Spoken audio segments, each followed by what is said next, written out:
Jeg hedder Nana, jeg er 28 år, jeg er autist og har ADHD, og jeg synes, at både det strukturmæssige og det sansemæssige kan være en udfordring, når det kommer til personlig hygiejne. Jeg hedder Rebecca, jeg er 26 år gammel, og jeg har autisme og ADD, og jeg har haft problemer med personlig hygiejne. Rebecca, vil du ikke prøve at uddybe det der med, at du har haft svært ved personlig hygiejne? Det har blandt andet været det her med at skulle overskue hele det her omkring personlig hygiejne. Både hele det her med tandbørsten, men også det med at komme i bad. Fordi der var rigtig meget rutine i det, som jeg ikke kunne overskue. Og hvis noget blev i mit hoved, hvis jeg ikke fik skyllet tandbørsten, inden jeg kom tandpasta på, så var det bare fuldstændig ødelagt, så kunne jeg slet ikke få børstet tænder. Og en anden ting, der udfordrede mig lidt ved bad, det var også hele det sensoriske.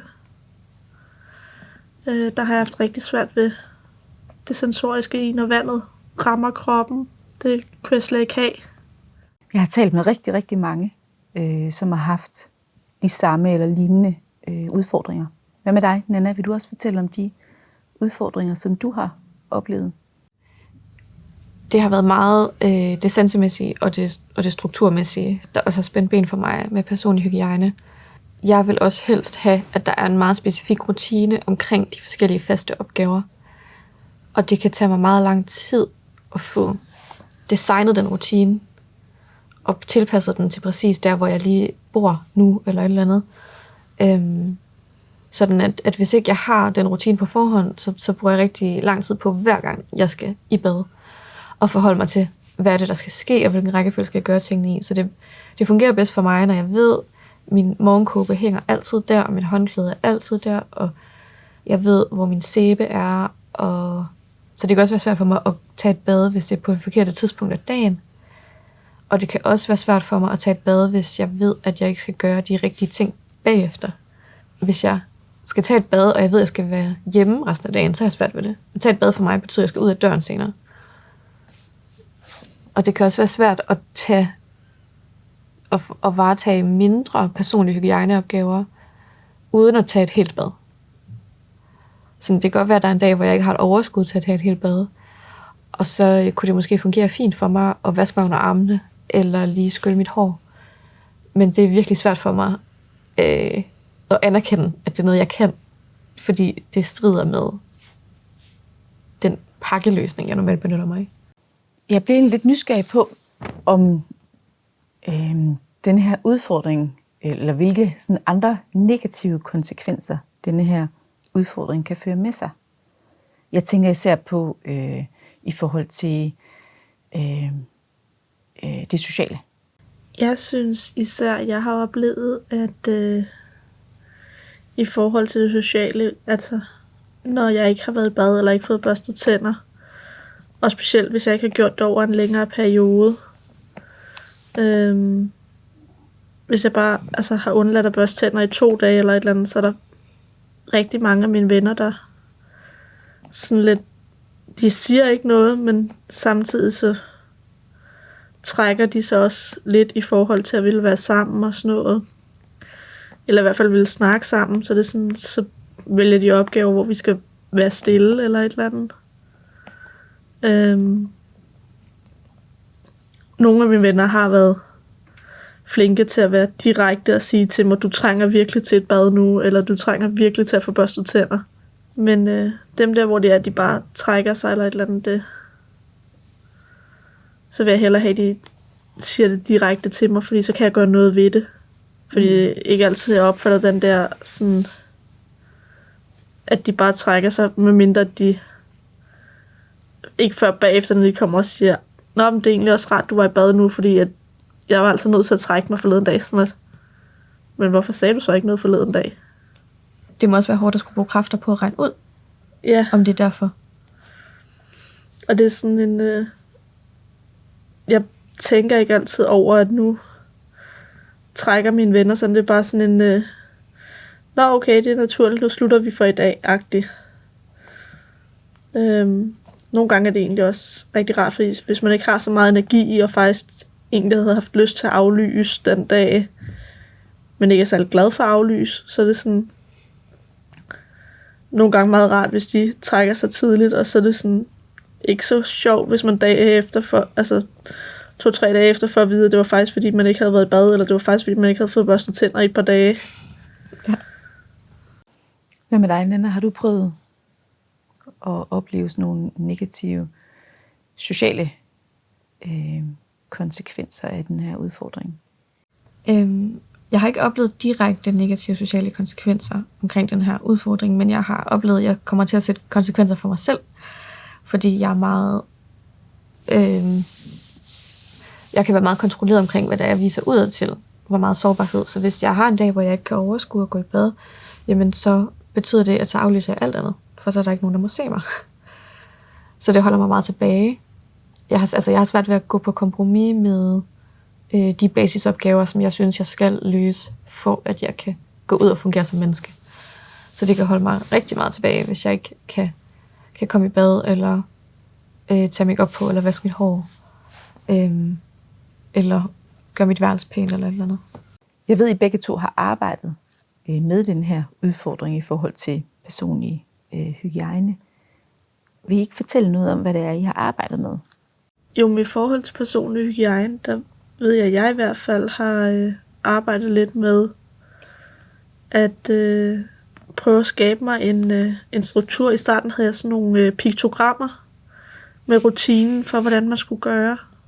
Og hele rutinen i det, så det er sådan, så ved vasken, så hang der sådan piktogrammer med sådan, altså skyld tandbørsten, tandpasta på, skyld tandbørsten igen, og så børste tænder.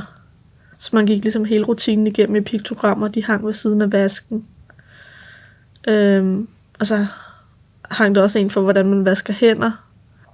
Og så skabte jeg også en rutine i forhold til hele det her med badsituationen, at jeg havde shampoo og balsam og sæbe stående det samme sted i den samme rækkefølge, så jeg også vidste, altså selv uden at skulle kigge, hvor jeg skulle gribe fat i tingene. Mm. Og så vil man sige, i forhold til det sensoriske, der var ikke rigtig så meget, jeg kunne gøre ved det. Altså, jeg er også nødt til at komme i bad en gang imellem. Og så må jeg sådan... Jeg har været nødt til at sige, at jeg kan ikke komme i bad hver dag, fordi det kan jeg sensorisk ikke holde til. Men så sigter jeg efter i hvert fald at komme i bad hver anden dag. Bare for ligesom at få en eller anden følelse af renhed. Jeg har også virkelig gået til at skabe struktur som løsning på det, så godt jeg kan. Og der har det hjulpet, at jeg har gjort mig bevidst om, at det faktisk var en opgave, der var svær for mig. Jeg har øvet mig i at træde et skridt tilbage og være nysgerrig på, hvorfor er det, at denne her opgave fejler for mig hyppigt. Og så prøve at tænke over, hvad kan jeg ændre for at få det til at flyde bedre. Og det har været sådan noget med at sørge for, at alting stod det samme sted, og jeg gjorde tingene i bestemt rækkefølge, sådan at så meget ved rutinen var så genkendeligt som muligt. Jeg kan godt lide at være i bad, men jeg kan ikke lide at starte eller stoppe med at være i bad. Det kan jeg genkende. Ja. Rigtig meget. Ja. Fordi det er nogle meget sådan overvældende sanseindtryk, at temperaturen på kroppen skifter rigtig meget. Og man skal gå fra at være tør til at være våd. Ja. Og omvendt.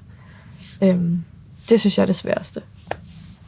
Noget af det, der også motiverer mig til at få plejet den opgave, det er, at jeg egentlig også har brug for den sansemæssige følelse af at være ren. Og det kan være meget vigtigt at overveje motivation, hvordan man får det ind på sådan nogle opgaver for mig, fordi ellers så fungerer mine kognitive evner slet ikke, hvis ikke jeg har en meget klar grund eller motivation til at gøre det. Så nogle gange så kan det også være sådan følelsen af renhed, jeg gerne vil have, som gør, at jeg gennemfører det. Fordi hvis jeg også har haft nogle dage uden at gå i bad, så har jeg også virkelig svært ved at være i min krop, fordi jeg ikke kan lide den sansemæssige følelse af, at min hud trænger til at blive vasket. I lang tid havde jeg faktisk et ugeskema, og det opdaterede jeg hver eneste uge. Så hvis jeg den ene uge var i bad mandag, onsdag, fredag, søndag, så var det den anden uge tirsdag, torsdag, lørdag. Så holdt jeg styr på det på den måde, og så satte jeg tid af til det. Det fungerede faktisk rimelig godt. Og så kom jeg til et punkt, hvor jeg bare egentlig ikke behøvede ugeskemaet nær så meget længere, fordi jeg fik skabt så meget rutine i hverdagen, at jeg behøvede ikke det der fysiske påmindelse på papir om, hvad det var, jeg skulle i løbet af min dag, fordi jeg havde faktisk så meget styr på det i løbet af ugen. Der er stadig nogle dage, hvor det godt kan glippe med, at jeg kommer i bad hver anden dag, men så... Og så er det sådan en... så kan jeg ikke finde ud af, at man så kan gå i bad dagen efter, fordi det er sådan en... så kommer jeg helt ud af rutinen, og det kan jeg slet ikke i mit hoved. Altså jeg synes, det lyder mega spændende, det der med, at du ligesom hen ad vejen kunne stoppe med at bruge de visuelle og fysiske værktøjer til at klare den opgave. Altså fungerede det nærmest ligesom sådan en støttehjul?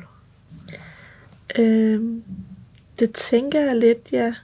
At jeg havde dem til en hjælp i starten, og så